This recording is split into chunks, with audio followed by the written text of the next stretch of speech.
Mission spéciale fécondation in vitro à la clinique Saint-Nicolas. Un traitement d'azospermie chez l'homme. Procréation médicalement assistée pour les femmes âgées de 43 à 55 ans et qui désirent avoir un enfant. Tout cela est possible chez nous. Enregistrez-vous dès maintenant à la clinique Saint-Nicolas située à Porte-Novo, quartier à Boku à 100 mètres du terrain de football.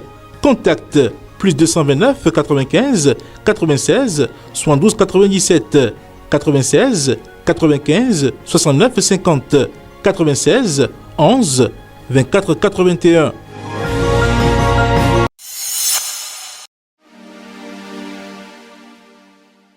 Mesdames et messieurs, bonjour. Merci de suivre le contenu de la une du quotidien Matin Libre. À la manchette ce lundi 20 novembre 2023, baisse envisagée de la production du coton. Comment le gouvernement s'est fait au Rakiri. La campagne de commercialisation du coton graine pour le compte de l'année 2023-2024 est lancée. Pour cette campagne, les acteurs envisagent une production de 550 000 tonnes, bien en deçà des 705 000 tonnes pour la campagne écoulée. Les causes de cette contre-performance sont nombreuses. Au dire du ministre de l'Agriculture, de l'Élevage et de la Pêche, Gaston Dossoui, les acteurs ont pointé du doigt l'évasion des champs par des insectes ravageurs, les problèmes climatiques, la non-maîtrise du nouvel engrais SSP par les cotonculteurs. Mais la cause majeure, c'est la faible implication de certains producteurs qui ont manifesté leur mécontentement quant à la gestion faite par le gouvernement de la filière.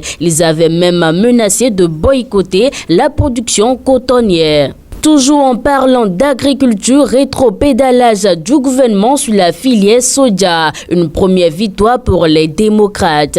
Après plusieurs mois de grogne et de tensions entre les sojaculteurs et les autorités centrales quant à l'exportation du soja et de ses corollaires, une nouvelle réjouissante est tombée ce 16 novembre 2023. Ainsi, pour la campagne 2023-2024, des mesures atténuantes ont enfin été trouvées au profit des acteurs de la filière, dont la baisse de CETAS à l'exportation. Deuxième saison de la Yuzu League Pro de basketball. Yuzu, partenaire officiel. Le comité de gestion de la Ligue professionnelle de basketball a procédé samedi 18 novembre 2023 au centre EIA de Cotonou au lancement de la première phase de la deuxième saison de Yuzu League Pro de basketball, une des compétitions phares de la fédération béninoise de basketball qui a reçu le soutien indéfectible et l'accompagnement de la boisson Yuzu. 12 équipes masculines et 8 féminines sont sur la liste de départ.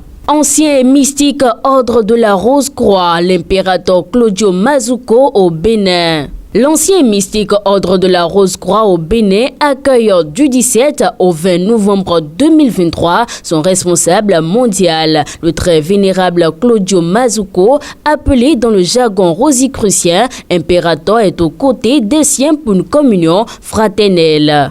Pipeline Export Niger-Bénin, l'occupation des terrains de l'emprise interdite.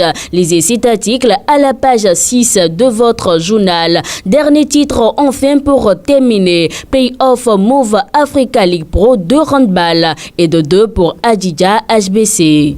Les hommes d'Adidja HBC se succèdent à eux-mêmes. C'est ce qu'on peut retenir au terme d'une finale à rebondissement des play-offs Move Africa League Pro de handball face à Flowers CNSS. Une victoire au bout du suspense. Fidèle internaute de Guérit TV Monde, ainsi se referme la présentation du contenu de la une de votre quotidien de Batito de ce jour. Merci de votre aimable attention et d'ici là, portez-vous bien.